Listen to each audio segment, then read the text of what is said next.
भगवते वासुदेवाय। ओम नमो भगवते वासुदेवाय।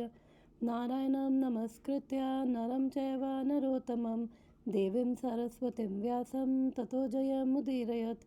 शृण्वतां स्वकथा कृष्ण पुण्यश्रवणकीर्तन हृदयन्तस्थो हि भद्राणि विधुनोति सुहृत्सतं। नष्टप्रायेषु अभद्रेषु नित्यं भागवत सेवया भगवती उत्तम श्लोके भक्तिर्भवति नैष्ठिकी। कृष्णाय वासुदेवाय देवकी नंदनाय च नंदगोपकुमाराय गोविंदाय नमो नमः। मूकं करोति वाचालं पंगुं लंघयते गिरिं यत्कृपातमहं वन्दे श्रीगुरुदीनतारणं। हरे कृष्णा कृष्ण कृष्ण हरे हरे, हरे राम राम राम हरे हरे। नमो विष्णुपादाय कृष्णप्रेष्ठाय भूतले श्रीमद्भक्तिवेदांत स्वामिनिति नामिने। नमस्ते सरस्वती देव गौरवाणी प्रचारिणे निर्विशेष शून्यवादी पार्षदेशारिणे। जगद्गुरु शिल प्रभुपाद की जय, शिल गुरुदेव की जय। सो हरे कृष्णा, वेलकम एवरीवन। आज हम रीड कर रहे हैं श्रीमद् भागवतम कैंटो 1 और चैप्टर नंबर 4 है, जिसका नाम है the appearance of Shri Narada, Narad ji का प्राकट्य। और अभी तक हमने इस चैप्टर के 4 श्लोक पढ़े हैं, 4th चैप्टर के। तो हमने अभी ये पढ़ा है इस चैप्टर में कि जो शौनक ऋषि हैं, शौनक ऋषि कौन है पता है? कोई बताएगा कौन है शौनक ऋषि?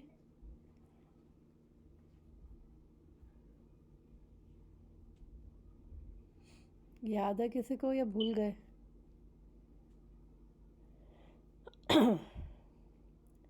तो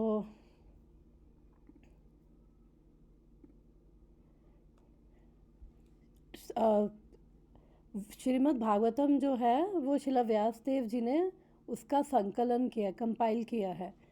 और फिर उन्होंने अपने पुत्र सुखदेव गोस्वामी जी को सुनाया है। और फिर फर्स्ट टाइम फिर सुखदेव गोस्वामी अब परीक्षित महाराज को सुना रहे हैं भागवतम। और उस ऑडियंस में सूत गोस्वामी प्रेजेंट थे। और फिर अब सूत गोस्वामी सेकंड टाइम नैमिषारण्य नाम की एक जगह है, वहाँ पे ऋषिगण इकट्ठे हुए हैं। बहुत सारे ऋषि, कम से कम पता नहीं 60,000 या 88,000 के अराउंड वहाँ पे बहुत सारे ऋषि। एक सेकेंड,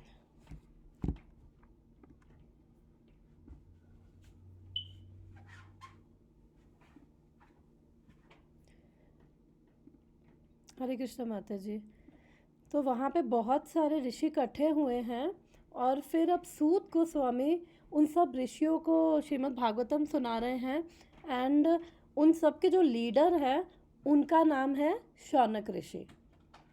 तो अब ये जो चैप्टर है, अब ये शौनक ऋषि सूत गोस्वामी को बोल रहे हैं कि सूत सूत महाभागो, कि मतलब आप बहुत ही फॉर्चुनेट हो और आप रिस्पेक्टेड हो और आप महाभागवत हो। तो हमें आप श्रीमद् भागवतम आप सुनाओ जो सुखदेव गोस्वामी जी ने आपको सुनाई थी, जो आपने सुनी थी, जो आपने सुखदेव गोस्वामी जी से सुनी थी। अब आप वही भागवतम सुनाओ हमें।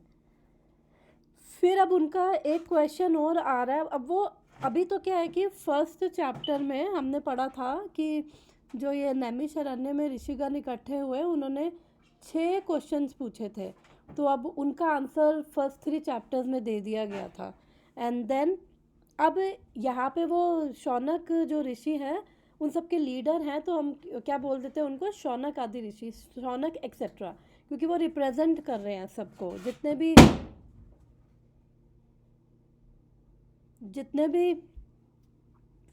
ऋषि इकट्ठे हुए हैं तो उनके बिहाफ पे वो क्वेश्चंस पूछ रहे हैं। तो अब इस चैप्टर में वो शौनक ऋषि जो है वो उन्होंने क्वेश्चंस पूछे हैं। पहले तो उन्होंने पूछा कि ये 3rd वर्स में कि ये श्रीमद् भागवतम के बारे में पूछ रहे हैं कि ये श्रीमद् भागवतम किस युग में कही गई थी। और फिर इसको जो व्यास देव जी है उन्होंने क्यों लिखी, उनको ऐसा क्या इंस्पिरेशन हुई कि उन्होंने श्रीमद् भागवतम उसको लिखा, क्योंकि उन्होंने इतने सारे वेद पुराण महाभारत उपनिषद, वो सब तो लिखा। फिर श्रीमद् भागवतम क्यों उन्होंने लिखा, और उसके बाद कौन सी जगह पे श्रीमद् भागवतम हुई, और कौन से युग में हुई है, तो वो सब फिर क्वेश्चंस पूछ रहे हैं। फिर जो लास्ट हमने पढ़ा था, 4th वर्स पढ़ा था हमने, उसके अंदर वो बोल रहे हैं कि अब सुखदेव गोस्वामी की क्वालिटीज़ बता रहे हैं उस वर्स के अंदर। ये जो 4th श्लोक हमने पढ़ा था, क्योंकि अब श्रीमद् भागवतम की बात हो और सुखदेव गोस्वामी की बात ना हो तो ऐसा हो नहीं सकता है। तो इसलिए, क्योंकि सुखदेव गोस्वामी तो उसके मेन स्पीकर है,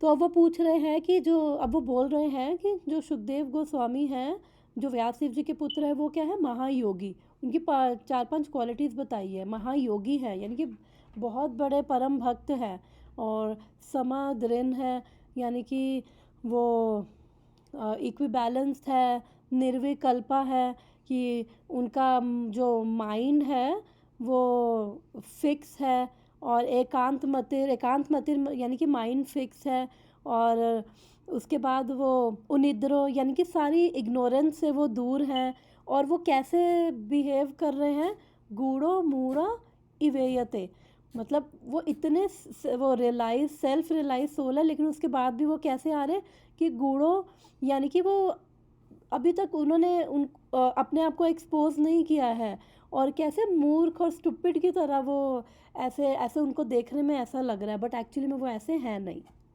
तो फिर आगे के वर्सेस में अब वो महाराज परीक्षित के बारे में क्वेश्चंस करेंगे। हम अपना माता जी, सॉरी, हरे कृष्णा। हाँ। सुनो ना, तो अभी जो हुआ है, मतलब अभी फिर कौन सुना रहा है? फिर परीक्षित महाराज जो सुना रहे हैं, अभी वही स्टोरी हम पढ़ रहे हैं, राइट? ये भागवतम जो है ना, ऐसा ये क्रोनोलॉजिकल ऑर्डर में नहीं है, मतलब दो ऐसा स्टोरी चल रहा है, राइट, एक साथ माता जी? वो बहुत सारी कन्वर्सेशन के अंदर कन्वर्सेशन आगे चलती रहेगी, बट अभी क्या चल रहा है, अभी सूत गोस्वामी जी से नैमिषारण्य में जो ऋषिगण इकट्ठे हुए उनके लीडर शौनक ऋषि हैं, अभी वो पूछ रहे हैं सूत गोस्वामी जी से।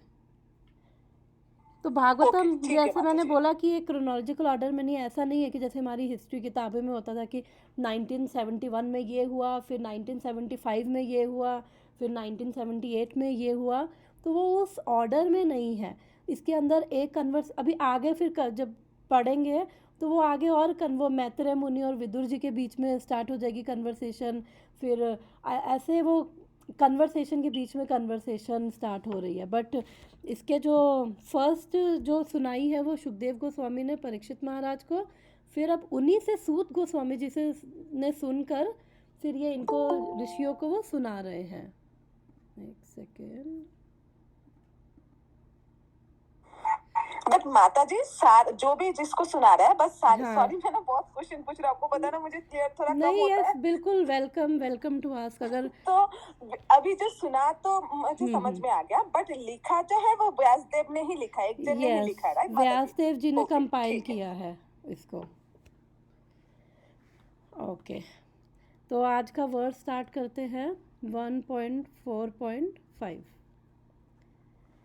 दृष्ट्वानु यान्तं ऋषिम् आत्मजम् अप्यानग्नं देव्यो ह्रिया परिधाधुर्न सुतस्य चित्रं तद्वीक्षय पृच्छति मनौ जगदुस्त्वास्ति स्त्रीपुंभीड़ा न तु सुतस्य विविक्तदृष्टे। दोबारा से मैं रिसाइट करती हूँ। दृष्ट्वानुयान्तं ऋषिमात्मजमप्यानग्नं देव्यो ह्रिया परिदधूर्न सुतस्य चित्रं तद्वीक्षया पृच्छति मुनौ जगदुस्त्वास्ति स्त्रीपुंभीड़ा न तु सुतस्य विविक्तदृष्टे। कोई रिसाइट करेगा वर्स को? अगर हेल्प चाहिए होगी तो मैं साथ में रिसाइट कर लूँगी। मैं कर सकती हूँ माता जी। हाँ, ठीक है। दृष्ट्वानुयान्तं ऋषिम् आत्मजम् अपि अनागनं देव्यो ह्रिया परिधाधुर्न सुतस्य चित्रं तद्वीक्षाय प्रचति मुनौ जगदुस्तवस्ति स्त्रीपुं विदानातु सुतस्य विविक्ता दृष्टे। सुर तो कहीं और ही चला गया। कोई बात नहीं, थैंक यू। कोई बात नहीं, भगवान हमारे भाव देख रहे हैं। उनको पता है यहाँ पे कोई सिंगर या संस्कृत के स्कॉलर नहीं बैठे हैं, तो मेरे को भी इतना उससे नहीं आता ढंग से, बट स्टिल हमारे भगवान हमेशा एफर्ट देखते हैं, एफर्ट और हमारे भाव। नहीं, मैं तो भगवान पे अत्याचार करती, तुमने जब दिया है ऐसा आवाज तो तुमको ही सुनना पड़ेगा। ठीक है, जो भी है हम भगवान को वैसे ही, जैसे भी है हम वैसे ही भगवान को अपना बेस्ट देकर हम समर्पित कर सकते हैं, तो यस, कोई प्रॉब्लम नहीं है। तो इसका इसका मीनिंग देख लेते हैं पहले हिंदी में, वर्ड बाय वर्ड। ये है श्लोक नंबर 5। दृष्टवा, देखकर, माता जी मैं पढ़ूं क्या? हाँ श्योर श्योर, पहले मीनिंग। अनुयान्तम। हाँ, क्या कुछ बोले माता जी? नहीं, मैंने कहा पहले मीनिंग पढ़ना है। हाँ, अनुयान्तम पीछा करते हुए, ऋषि, आत्मजम अपने पुत्रों को, अपि यद्यपि, अनग्नम नग्न नहीं, देव्य सुंदरियों ने क्रिया लज्जा से परिदधु शरीर ढक लिया, नहीं सुतस्य पुत्र का चित्रम आश्चर्यजनक। तद्वीक्ष ये देखकर, पृच्छाति पूछता है, मुनि व्यास को, जगदु उत्तर दिया, तब तुम्हारा अस्ति है स्त्रीपुम नर तथा नारी, विदा अंतर ना नहीं, तू लेकिन सुतस्य पुत्र का विविक्ता शुद्ध पवित्र दृष्टि देखने वाले का। जब शिला व्यासदेव अपने पुत्र के पीछे पीछे जा रहे थे तो नग्न स्नान करती सुंदर तरुणियों ने वस्त्रों से अपने शरीर ढक लिया। यद्यपि व्यासदेव स्वयं नग्न न थे, लेकिन जब उनका पुत्र वही से गुजर रहा था तब उन्होंने वैसा नहीं किया था। मुनि ने इनके बारे में पूछा तो तरुणियों ने उत्तर दिया कि उनका पुत्र पवित्र है, और जब वो उनकी ओर देख रहा था तो उसने स्त्री तथा पुरुष में कोई भेद नहीं माना, लेकिन मुनि तो भेद मान रहे थे। थैंक यू माता जी। ओके, तात्पर्य आप पढ़ो ताकि फिर समझाते समझाते आप पढ़ सकते हो माता जी। ओके, मैं एक बार इंग्लिश में भी ट्रांसलेशन पढ़ती हूँ। While Shri Vyasdev was following his son, beautiful young damsels who were bathing naked covered their bodies with cloth. Although Shri Vyasdev himself was not naked, but they had not done so when his son had passed. The sage inquired about this, and the young ladies replied that his son was purified, and when looking at them made no distinction between male and female. But the sage made such distinctions. तो अब यहाँ पे क्या चल रहा है कि अब हमने लास्ट टाइम डिस्कस किया था कि जो सुखदेव गोस्वामी हैं वो 16 साल तक अपनी माँ के गर्भ में रहे थे, और व्यासदेव ने उनको एश्योर किया कि अरे तुम्हें माया नहीं कुछ कर सकती। तो उन्होंने बोला कि जब तक जिसकी शक्ति है माया, यानी कि भगवान, जब तक वो आके एश्योर नहीं करेंगे तब तक मैं बाहर नहीं निकलूँगा। तो यानी कि वो सेल्फ रियलाइज सोल है, और हमने पिछले वर्ष में पढ़ा था वो तब भी कितने अलर्ट है, क्योंकि उनको पता है कि जो ये माया है भगवान की वो डेंजरस है। तो वो एश्योरेंस भगवान से ही चाहते थे कि भगवान अगर एश्योर करेंगे तो ही मैं बाहर आऊँगा। फिर जैसे ही वो भगवान आए, भगवान ने उनको एश्योर किया कि तुम्हें तो मेरी माया कुछ नहीं कर सकती। फिर वो गर्भ से बाहर आए, और जैसे ही बाहर आए तो वो 16 इयर्स तक रहे थे। तो वो 16 साल के एक युवा लड़के के रूप में वो फिर चलने लग गए। जैसे बाहर आए गर्भ से उन्होंने कुछ नहीं देखा और बस आगे चलने लग गए। और उसके बाद जैसा कि अब इस वर्ष में आ रहा है कि उस समय वहाँ पे जब वो वहाँ से जा रहे थे तो वहाँ पे जो कुछ जो लड़कियां हैं वो नहा रही थी बिना कपड़ों के। तो उस समय सुखदेव गोस्वामी ने उनको देखा, वो इधर उधर देख रहे थे और उसके बाद वो आगे चल दिए और लड़कियों को भी ज़्यादा फ़र्क नहीं पड़ा कि उन और उसके बाद पीछे पीछे व्यास देव जी उनके आ रहे थे। तो जैसे व्यास देव आ रहे थे पीछे पीछे, तो जब व्यास देव ने तो उनको देखा तक नहीं। शिला विश्वनाथ चक्रवर्ती ठाकुर है, वो अपनी कमेंट्री में लिखते हैं कि कि व्यास देव जी हैं, उन्होंने तो उन लड़कियों को देखा भी नहीं और देखा जाए तो वो एक तरह से वृद्ध है और इतने एल्डरली है व्यास देव।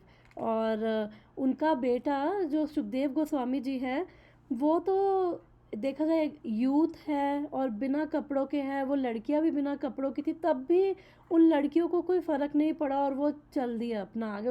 वो सुखदेव गोस्वामी ने उनको भी देखा और उसके बाद अपना चलते रहे, लेकिन जैसे व्यासदेव आए तो उन्होंने अपने आप को कवर कर लिया। तो फिर व्यासदेव को बहुत हैरानी हुई कि मतलब मैं तो इनके पिता की ही एज का हूँ और उसके बाद भी ये मतलब मेरे को देखकर इनको वो शर्म आ रही है और मेरे को देख के ये कवर कर लिया, लेकिन मेरा अभी पुत्र निकला है यहाँ से और इन लोगों को कोई फ़र्क नहीं पड़ा, जबकि वो तो फिर भी यंग है, जवान है, उसके बाद भी इन लोगों को फ़र्क नहीं पड़ा। तो फिर हम प्रभुपाद का परपट भी पढ़ते हैं तो इस पे और व्यासदेव जी शिला विश्वनाथ चक्रवर्ती ठाकुर लिखते हैं कि व्यासदेव जी बोल रहे हैं कि मैंने तो उनकी तरफ देखा भी नहीं तो भी उन्होंने मेरे को देखकर वो जो स्त्रियां हैं उन्होंने कवर कर लिया। तो वो ये रीज़न जानना चाहते हैं कि ये कितनी वो उनके लिए सरप्राइजिंग है कि मैं मतलब मेरे बेटे को देख के तो आपने अपने आप को कवर नहीं किया, जबकि वो तो यंग है, वो बिना कपड़ों के था, आप भी बिना कपड़ों के, लेकिन स्टिल मुझे देख के आपने वो किया। तो फिर शिला विश्वनाथ चक्रवर्ती ठाकुर बताते हैं कि वो बोलती हैं कि जो आपका पुत्र है वो क्या है, विविक्त दृष्टा, यानी कि उसकी आंखों में शुद्धता है, कोई भेद नहीं है स्त्री पुरुष का। और इसलिए हमने हमें इसलिए उन्होंने उनको देखकर उनको कोई फ़र्क नहीं पड़ा, क्योंकि जैसे होता है ना कि जैसे एक बच्चा होता है, इवन सुखदेव गोस्वामी जी ने उनकी तरफ देखा तो जैसे एक बच्चा होता है, वो छोटा बच्चा है, अगर वो नंगा भी घूम रहा है तो और इधर उधर देख रहा है, उसको दूसरों से भी फ़र्क नहीं पड़ता, या उसके सामने कोई कैसा भी हो तो उसको उससे फ़र्क नहीं पड़ेगा छोटे बच्चे को। तो वो उसके अंदर इनोसेंस है।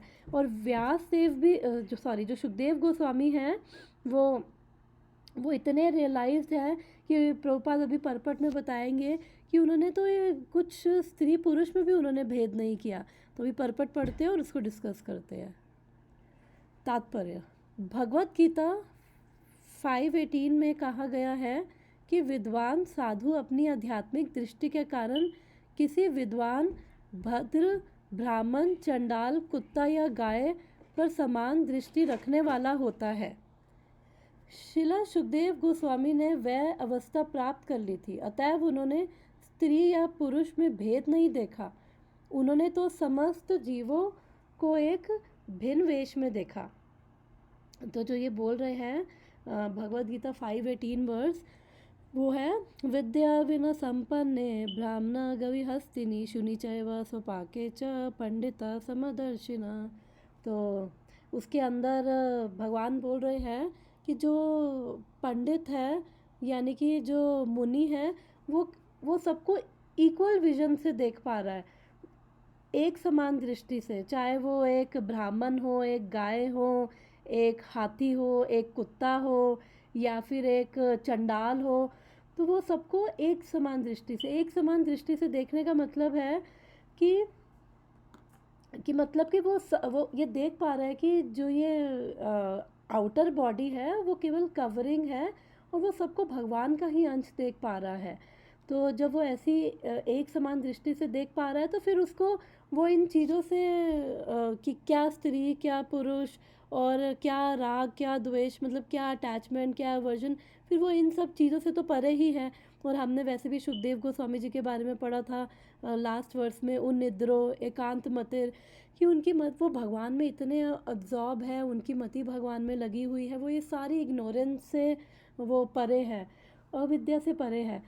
क्योंकि हम लोग अगर नॉर्मल ऑर्डिनरी लोगों की बात करें तो मेल को फीमेल से, फीमेल को मेल से अट्रैक्शन होता है। क्यों? क्योंकि हम सब में फॉल्स ईगो है। फॉल्स ईगो यानी कि हम सब इग्नोरेंस में हैं, अविद्या है, क्योंकि पता नहीं है ना कि एक्चुअली में कौन है। तो जब पता नहीं है तो हम अपनी जो भी हमारे अभी बॉडी है, हमारे अभी इस बॉडी के जो रोल्स हैं, हम उसके साथ आइडेंटिफाई करते हैं। और फिर मैं ये हूँ, मैं I am male, I am female, I am this, I am that. तो हम जब इससे आइडेंटिफाई करते हैं तो हमें अटैचमेंट हो जाती है, और ये नेचुरल अट्रैक्शन है कि मेल फीमेल में। और फिर हमें यही लगता है कि जो बॉडी, जो से बॉडी से ही हमें सारे हम इससे कंफर्ट्स हम अपना वो भोग करने की कोशिश करते हैं, और हम बड़े कन्विंस होते हैं कि हमें अपने शरीर से ही सुख मिलता रहेगा। और फिर उसकी वजह से किस में जाते हैं, आई थिंक इसके अंदर मेरे पास स्लाइड नहीं है, बट वो पूरी एक उसके अंदर विश्वनाथ चक्रवर्ती ठाकुर माधुर्य कादम्बरी में बताते हैं कि कैसे वो हमारी जो ये है, सबसे पहले क्या होता है, अविद्या, हमारी इग्नोरेंस, क्योंकि नहीं पता ना कौन है।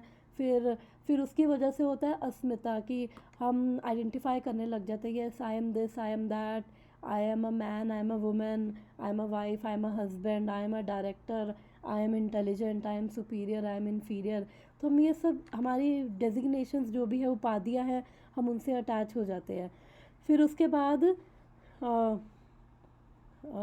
अविद्या, और फिर अस्मिता, फिर उसके बाद वो क्या था, एब्जॉर्ब, वो अटैचमेंट हो जाता है, जो भी हमारा रोल है उससे अटैचमेंट। फिर उस अटैचमेंट की वजह से राग और द्वेष की, कि ये चीज़ अच्छी है, ये अच्छी नहीं है, जो मुझे प्लेजर दे रहा है वो चीज़ अच्छी है, जो मेरे को प्लेजर नहीं दे रही वो अच्छी नहीं है। फिर मतलब वो राग और द्वेष की एक तरफ से लव एंड हेट्रेड, वो उसमें उसमें चले जाते हैं। फिर वो अटैचमेंट, और उसके बाद पूरा एब्जॉर्प्शन उसी में ही। तो वो कह रहे हैं कि अब हम लोग के साथ तो ये होता है, लेकिन अब ये जो सुखदेव गोस्वामी हैं, ये कम्प्लीटली ये इग्नोरेंस से परे हैं, ये ना इग्नोरेंस में है, कम्प्लीटली सेल्फ रियलाइज्ड है ये, और इनकी मति भगवान में लगी हुई है। तो इसलिए जैसा अगर एक बच्चा हो, उसके सामने अगर कोई ऐसा नहा रहा हो, जो अगर स्त्रियां नहा रही हो बिना कपड़ों के, बच्चे को कोई फ़र्क थोड़ी पड़ेगा, उसको उसको कोई लेना देना ही नहीं है। तो इवन सुखदेव गोस्वामी ने, क्योंकि वो इधर उधर देख रहे थे, कितनी अमेजिंग बात है कि वो इधर उधर देख रहे थे, और उन्होंने जब वो स्त्रियों को भी देखा, स्त्रियों ने भी उनको देखा, और वो आगे चल दिए। और क्योंकि फिर शिला विश्वनाथ चक्रवर्ती ठाकुर लिखते हैं, बिकॉज क्या है कि जो फीमेल्स हैं उनके अंदर कुछ ऐसा होता है, इंट्यूशन पावर कह लो, वो होता है कि जिससे उनको समझ आ जाता है कि देखने वाले की दृष्टि में वासना है या नहीं है। तो उनको, जैसे उन्होंने सुखदेव गोस्वामी को देखा, तो उन्होंने देखा अरे ये इसके अंदर तो बिल्कुल भी वो भेद ही नहीं है, स्त्री है पुरुष है, कोई वासना नहीं है, कुछ नहीं है। तो उसके बाद इसलिए वो अपना नहाते रहे, उनको फ़र्क नहीं पड़ा सुखदेव गोस्वामी से। फिर व्यास देव आए, तो फिर उसके बाद तब उन्होंने कवर किया। अब मैं आगे पढ़ती हूँ, आगे डिस्कस करते हैं। अतएव उन्होंने स्त्री या पुरुष में भेद नहीं देखा, उन्होंने तो समस्त जीवों का एक भिन्न वेश में देखा। तो इसका कितना फ़ायदा है ना, कि अगर हम सबको समान दृष्टि से देख पाते हैं, तो समान दृष्टि से देखने का मतलब ये नहीं है कि अगर शेर को देखा तो शेर को जाके गले लगा लिया, कि हाँ। पॉइंट ये है कि जब सबको समान दृष्टि से देख पा रहे हैं, तो जान पा रहे हैं कि जो ये आउटर कवरिंग है और इसके हिसाब से इसका स्वभाव है, और वो उसके अंदर भी भगवान के दर्शन कर पा रहे हैं कि भगवान का ही अंश है। तो जो भक्त होते हैं, तो इसमें लिखा है, इस जो वर्ड्स अभी मैंने भगवत गीता का बोला था कि पंडिता समदर्शिना, कि वो सबको समान दृष्टि से देखते हैं। जैसे मान लो कि अगर एक वो पानी का जैसे एक पॉन्ड है कोई, उसके ऊपर काई जमी हुई है, तो जो काई जमी हुई है वो पानी के ऊपर है, लेकिन अगर काई को पीछे करेंगे तो उसके नीचे साफ पानी ही नज़र आएगा। तो ऐसे ही जो भक्त होते हैं उनकी दृष्टि क्या है, भारी रूप से वो लोगों के अलग अलग व्यवहार हो सकते हैं, अच्छा हो सकता है, अच्छा नहीं भी हो सकता है। तो वो क्या करते हैं, भक्त क्या करेंगे, जैसे पानी के ऊपर जो काई है ना, वो काई को उठा के, क्योंकि हर एक में कोई ना कोई तो गुण है, तो फिर भक्त क्या करते हैं, उनको पता है कि ये भगवान के अंश है, वो उस वे में देख रहे हैं कि भगवान के अंश है। और जो ऊपर जो जो ये एक्सटर्नल इनका है, तो वो बिकॉज़ बिकॉज़ ऐसा उनका कंडीशन नेचर है, ऐसा उनका कवरिंग है, तो इस वजह से ऐसा स्वभाव है, तो इसलिए वो जो ये किसी का अच्छा बुरा हो तो उसको, इसलिए उनको ज़्यादा फ़र्क नहीं पड़ता, वो ऊपर की काई हटा के वो अंदर का वो जो भगवान का अंश और भगवान की वो दर्शन कर पाते हैं हर एक में। इसलिए उनको किसी से फिर कोई राग द्वेष नहीं है कि हाँ ये अच्छा है ये बुरा है, ये मेरी तारीफ़ कर रहा है, मेरे को अप्रिशिएट करता है तो ये अच्छा है, ये अप्रिशिएट नहीं कर रहा तो ये बुरा है, तो वो इन चीज़ों में नहीं जाते हैं। तो वो समान दृष्टि से हम जब जब जब हम भी अगर भक्ति कर रहे हैं तो हम भी ये समझ पा रहे हैं कि एटलीस्ट थियोटिकली तो समझ आ रहा है ना, और धीरे धीरे हम प्रैक्टिस में भी जब हम पढ़ रहे हैं तो हम ये चीज़ें यज्ञ ढंग से हम ये चीज़ें कल्टीवेट करना शुरू कर देते हैं कि ये सब में भगवान है, और बाकी ये जो बाहरी उनका जो व्यवहार वो सब तो एक एक्सटर्नल है, वो काई की तरह है। ओके एक सेकेंड, अब इतनी लेट कौन आया है?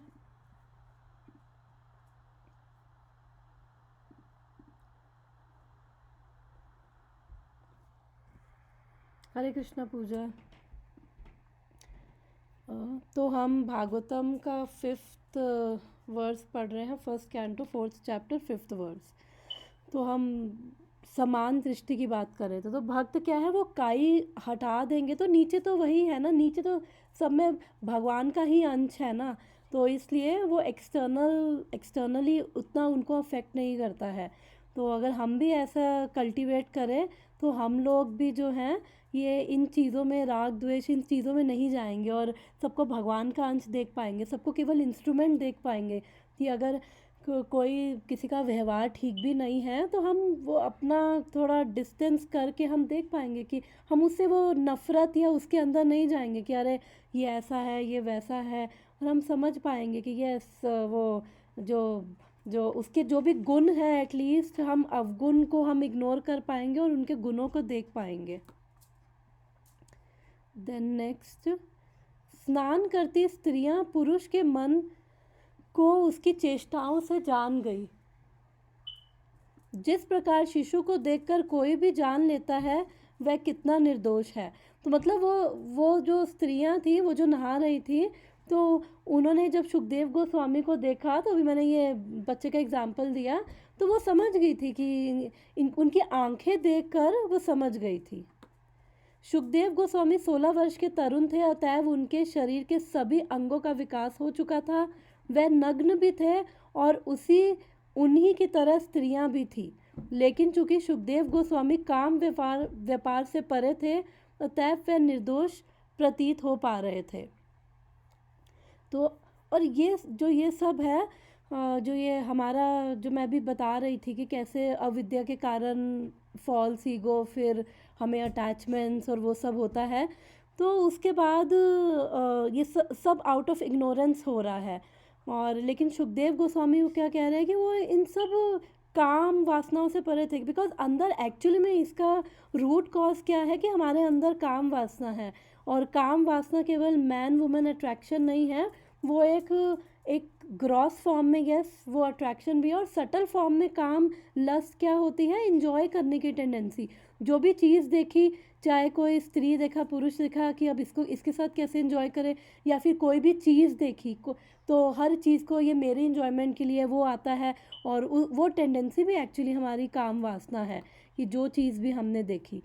तो इसलिए वो कह रहे हैं क्योंकि अल्टीमेटली वो इवन भगवान भी भगवत गीता में बोलते हैं कि अर्जुन बोलता है, अर्जुन भगवान से क्वेश्चन पूछता है कि मतलब ऐसा लगता है कि कई बार हम हमारे साथ भी ऐसा होता है ना कि कई बार हमें पता है कि कोई चीज़ अच्छी नहीं है हमारे लिए, हमें पूरा पता होता है, लेकिन ना चाहते हुए भी हम वो चीज़ कर रहे हैं। तो अर्जुन भी यही भगवत गीता में भगवान से बोलता है कि ऐसा क्या है कि ऐसा लग रहा है कि कुछ फोर्सफुली हमें कुछ सिंफुल चीज़ करवा रहा है।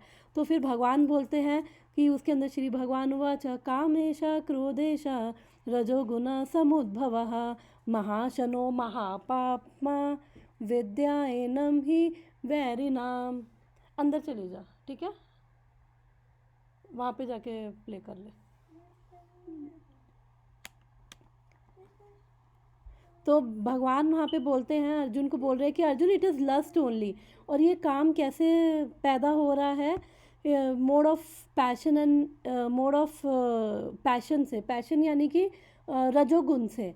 रजोगुण से हमारे अंदर काम वासना यानी कि इच्छाएं, हज़ारों ऐसी इच्छाएं, और वो सारी बर्निंग डिज़ायर्स कि अब ये भी चाहिए, वो भी चाहिए, ये नहीं मिलेगा तो इसके बिना भी नहीं रह पाएंगे, वो नहीं मिलेगा उसके बिना नहीं रह पाएंगे। वो सारी एक्चुअली में ये मोड ऑफ पैशन से, रजोगुण से ये उत्पन्न होती है। और फिर उसके बाद ये क्या है, एंगर में कन्वर्ट हो जाता है।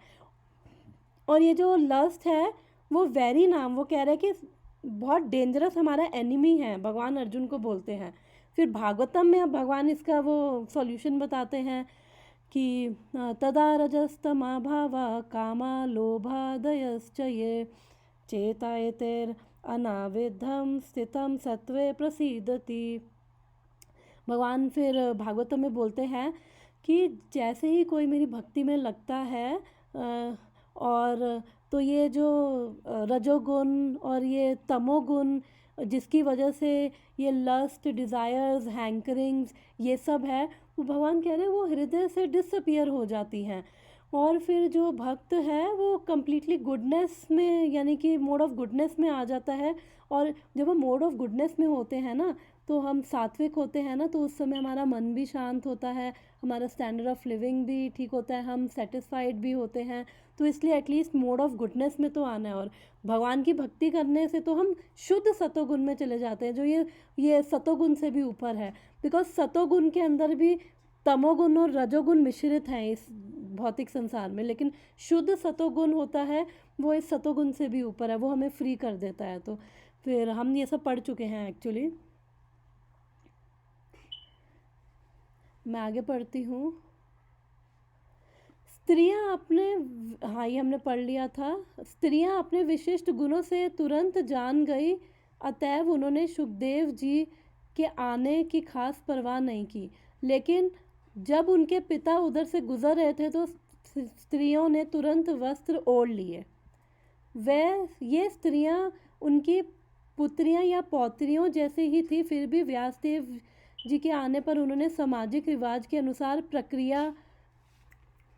प्रक्रिया हुई, क्योंकि व्यासदेव गृहस्थ की भूमिका निभा रहे थे। गृहस्थ को स्त्री पुरुष में भेद बरतना होता है, अन्यथा वह गृहस्थ नहीं हो सकता। अतएव मनुष्य को चाहिए कि स्त्री तथा पुरुष के प्रति आसक्ति से रहित होकर शरीर और आत्मा का अंतर जाने। जब तक उसके मन में ऐसा अंतर रहे तब तक सुखदेव गोस्वामी जैसे सन्यासी बनने का प्रयत्न नहीं करना चाहिए। तो वो कह रहे हैं व्यासदेव जी को देखकर तो उन्होंने कवर कर लिया अपने आप को। तो इसका मतलब ये नहीं है कि व्यासदेव जी के हृदय में कोई भोग वासना है, और वो भी व्यासदेव जी तो भगवान के अवतार है, रियलाइज सोल है। और बट यहाँ पे क्या है, वो बिकॉज वो गृहस्थ हैं, गृहस्थ आश्रम में हैं, तो इसलिए वो रोल निभा रहे थे, तो उन्होंने फिर वैसा ही अपने आप को प्रेजेंट किया। बट इसका मतलब ये नहीं है कि उनके अंदर ऑब्वियसली सुखदेव गोस्वामी जो है वो तो मतलब उनका तो अलग ही लेवल है, बट इसका मतलब व्यासदेव जी हैं, व्यासदेव जी कम नहीं हैं, इसका मतलब हमें ये नहीं समझना है। मैं ये पूरा पढ़ती हूँ फिर हम डिस्कस करते हैं। कम से कम सैद्धांतिक रूप से मनुष्य को समझ लेना चाहिए कि जीव ना तो नर है ना नारी। बाहरी बाने को प्रकृति ने पदार्थ से इसलिए तैयार किया है कि उसमें विपरीत लिंग के लिए आकर्षण उत्पन्न हो, क्योंकि वह भौतिक जगत में फंसा रहे। मुक्त जीव इस विकृत भेद से ऊपर होता है। वह दो जीवों में अंतर नहीं मानता, उसके लिए सभी एक आत्मा है। इस आध्यात्मिक दृष्टि की पूर्णता मुक्त अवस्था में इस आध्यात्मिक दृष्टि की पूर्णता मुक्त अवस्था में है और शिला सुखदेव गोस्वामी ने वह अवस्था प्राप्त कर ली थी। शिला व्यास देव भी दिव्यावस्था में थे। देखो यहाँ पे प्रभुपाद क्लियर कर रहे हैं, किंतु गृहस्थ होने के कारण प्रथावश वे अपने आप को मुक्त जीव नहीं मानते थे। तो वो उस गृहस्थ के रोल में थे, तो वो अपने आप को वैसे ही प्रेजेंट कर रहे थे। पर व्यास देव जी हैं वो भी दिव्य हैं। तो अब यहाँ पे जो प्रभुपाद लिख रहे हैं कि मनुष्य को चाहिए कि स्त्री तथा पुरुष के प्रति आसक्ति से रहित होकर शरीर और आत्मा का अंतर जाने।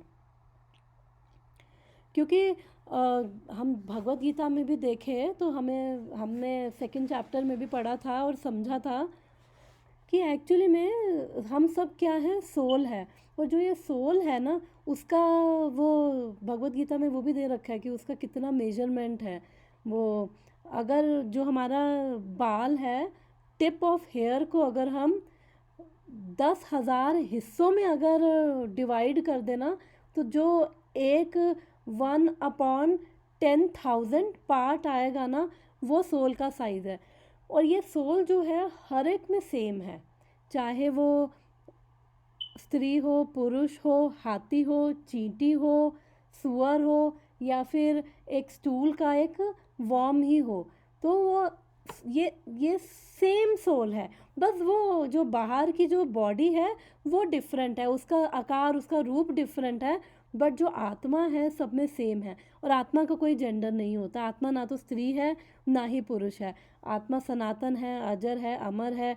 और भगवत गीता में भी जब भगवान अर्जुन को सेकंड चैप्टर में 2.10 से 2.30 तक जब वो उसे ज्ञान दे रहे थे, तो भगवान ने अलग अलग एंगल से बताया कि भैया आत्मा को कोई नहीं मार सकता, ये सनातन है, इसका ना कोई स्टार्टिंग है ना कोई एंड है, और ना इसको कुछ जला सकते हैं, ना इसको वो किसी अस्त्र शस्त्र से काट सकते हैं। तो वो सब समझा रहे हैं भगवान उसको। तो वो कह रहे हैं कि एटलीस्ट हमें पता होना चाहिए कि जो सोल है वो भगवान का अंश है, बट अपने अपने कर्मों के अकॉर्डिंग हम डिफरेंट हम सबको बॉडीज़ मिल रही है। तो इसलिए एटलीस्ट ये हमें पता होना चाहिए कि सोल सब में एक है, सभी भगवान का अंश है। और इसलिए किसी को कष्ट नहीं पहुंचाना चाहिए, बिकॉज सोल आत्मा जो है वो सब में एक है। चाहे वो जानवर भी हो, चाहे वो एक बकरी हो, या गाय हो, या सुअर हो, या एक मुर्गी हो, सब में सेम आत्मा है। तो जितना हम जब ये जानवरों को खाते हैं तो वो सेम पाप लगता है, जो मर्डर का वो पाप लगता है। कर्म तो हमारे ख़राब होते ही होते हैं, साथ में नरकों की यातना भी हमें झेलनी पड़ती है। और उसके बाद भी फिर नरकों की यातना झेल के भी उसके बाद वही योनियों में भी जाना पड़ेगा। तो इसलिए हमें मतलब एटलीस्ट किसी को भी कष्ट दे रहे हैं तो वो हमारे पास वापस आएगा। जो भी हम दूसरों को दे रहे हैं ना, तो ये कर्मा के रूप में सब वो एनर्जी हमारे पास वापस आती है।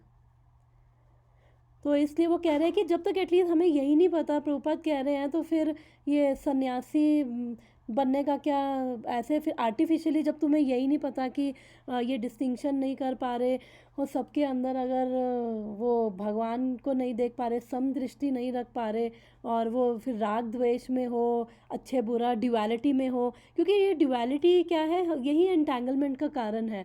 ड्युअलिटी का मतलब कि सक्सेस फेलियर, राग द्वेष, अच्छा बुरा, ये सब जो है, सर्दी गर्मी, ये सब हमारा क्या है, एंटैंगलमेंट का कारण है। क्योंकि जब हम ड्युअलिटी में हैं तो हम दूसरों को भी वैसे ही देख रहे हैं, फिर दूसरों को भी हम कंट्रोल, हमारे अंदर कंट्रोल की भावना, उनको एक्सप्लॉइट करना, अपना भोग की वस्तु समझना, तो वो सब फीलिंग आती है कि इसको मेरे अकॉर्डिंग चलना चाहिए। तो इसका मतलब हम उनको कंट्रोल, उनको एन्जॉय, ये हमारे अंदर यही भावना रहेगी। तो जब हम देख पाएंगे कि अरे ये सब भगवान के ही अंश हैं और अपनी अपनी हर सोल अपनी जर्नी पे है एक्चुअली में, तो हम कोशिश करें कि उनको असिस्ट करें, ना कि उनको हम एक्सप्लॉइट करें। तो हम जितना असिस्ट कर पाएंगे दूसरी सोल को उनकी जर्नी में, जितना भगवान के करीब ले जा पाएंगे, उतना ही हम सुखी हो पाएंगे और दूसरे भी सुखी हो पाएंगे। तो इसलिए कम से कम ये हमें समझ आना चाहिए कि आत्मा तो सब में एक है, और एटलीस्ट ये प्रिंसिपल हमें समझ लेना चाहिए। क्योंकि जो जीव है ना, जीव यानी कि वो आत्मा, वो ना तो नर है ना नारी है, ना तो वो आत्मा का कोई जेंडर नहीं है जो मैंने बताया है। और इवन हम सब जो लोग हैं ना, इवन जो मेल बॉडी में भी है फीमेल बॉडी में भी है, तो कहते हैं कि पुरुष तो एक है। पुरुष कौन है? वो केवल भगवान श्री कृष्ण है, बाकी सब प्रकृति हैं। यानी कि वो भोगता है, और प्रकृति यानी कि चाहे मेल है फीमेल है, वो प्रकृति क्या है उसका, वो फीमेल ही है सारा। ये क्योंकि जो फीमेल है वो भोगी जाती है, तो भगवान वो हैं परम भोक्ता हैं, और भगवान परम पुरुष है। और फिर वो प्रभुपाद लिख रहे हैं कि ये तो आउटर एक्सटर्नल बॉडी है, और फिर ये तो बिकॉज़ यहाँ पे अब इस भौतिक संसार में है, तो ये फिर अट्रैक्शन अपोजिट सेक्स के प्रति, तो ये इस भौतिक जगत में हमें हमेशा फंसा के रखेगा, और ये सबसे बड़ा बंधन का कारण है।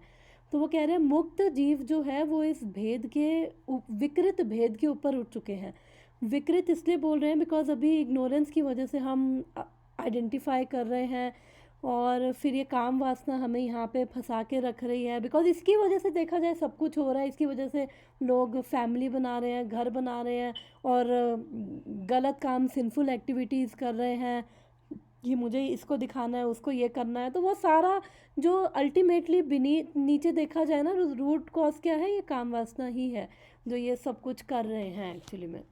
तो इसलिए वो कह रहे हैं कि हमें ये प्रिंसिपल को समझना है, और जो ये मुक्त आत्माएं हैं, जो ये लिबरेटेड सोल्स हैं, वो फिर वो उनके लिए कुछ भी स्त्री पुरुष नहीं है, और ना ही उनको ऐसे अट्रैक्शन होते हैं, उनको अपोजिट वो जेंडर के प्रति उनको कोई अट्रैक्शन नहीं, क्योंकि उनका अटैचमेंट कहाँ हो चुकी है? भगवान में वो समझ चुके हैं।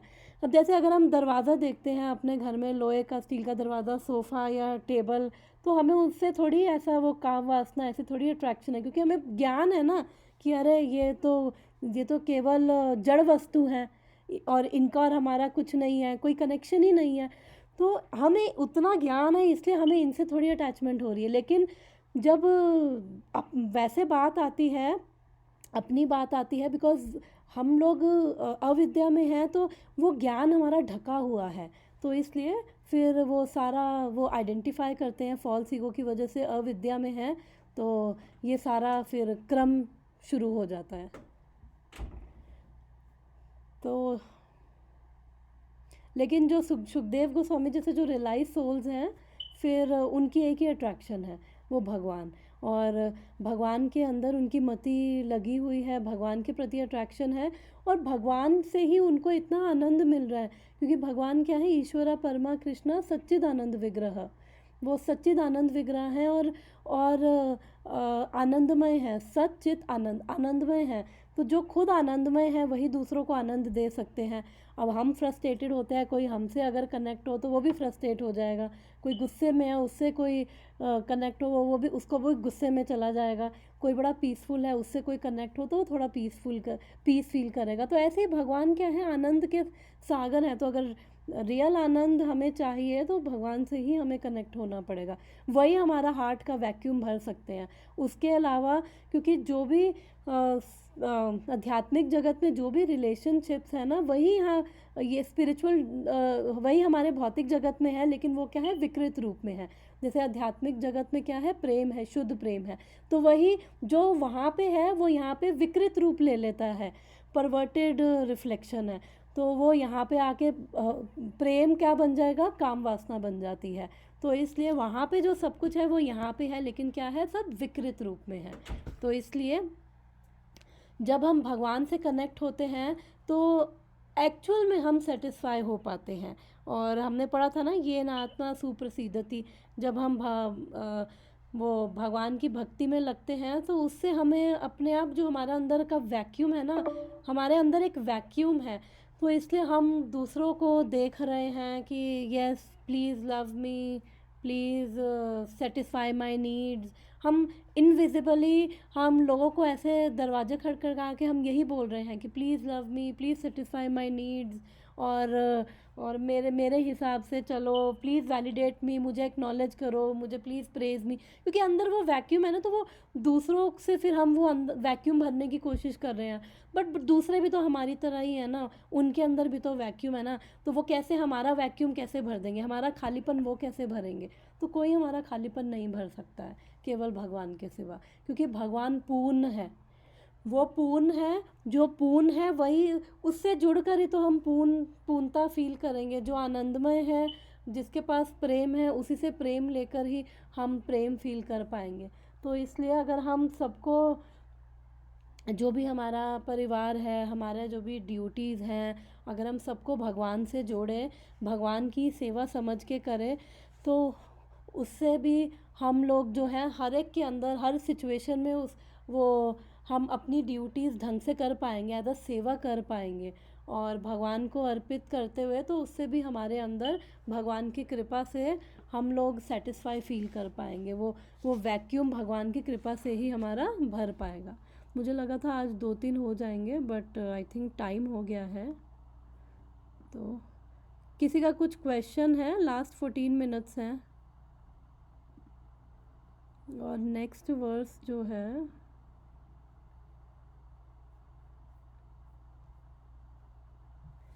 तो अब इसके अंदर इस जो नेक्स्ट वर्स है उसके अंदर वो पूछ रहे हैं कि अब ये सुखदेव गोस्वामी जो हैं, वो तो मतलब वो कह रहे कि अब परीक्षित महाराज तो इतने बड़े राजा हैं, एक तरह से वो प्राइम मिनिस्टर, अगर मान लो प्राइम मिनिस्टर को भागवतम की कथा सुननी हो, तो इतने बड़े राजा हो के वो कैसे ये सुखदेव गोस्वामी से मिले?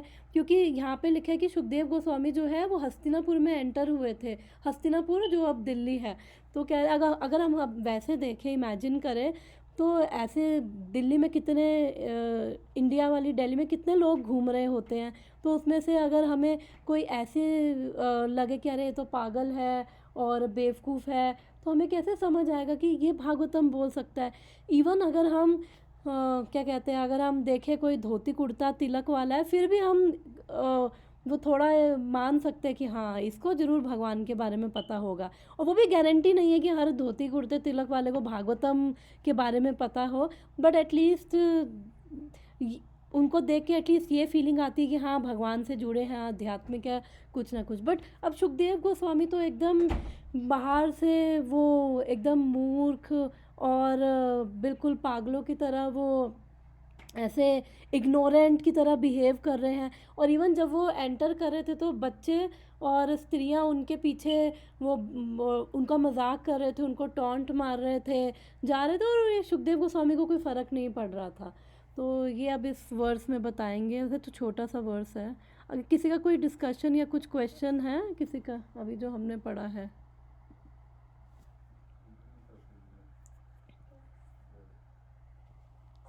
नहीं माता जी, जस्ट क्यूरियस, आपने जो बताया तो वो आगे के लिए क्यूरियस। तो फिर वो हम नेक्स्ट एपिसोड में उसको करेंगे। Wait for the next episode. Interesting है ये। कि मतलब वो उनका यही एक्चुअली में क्वेश्चन है कि मिले कैसे, क्योंकि वो परीक्षित महाराज इतने बड़े राजा हैं, और सुखदेव गोस्वामी जो हैं वो ऐसे बिल्कुल अपने आप को उन्होंने एक्सपोज ही नहीं कर रखा। तो ये कितना मुश्किल है, और लोग देख के उनका मजाक कर रहे हैं, पीछे पत्थर लेके भी भाग रहे हैं। 19 चैप्टर में पूरा ये डिस्क्राइब हुआ है, ये फर्स्ट कैंटो के 19 चैप्टर में।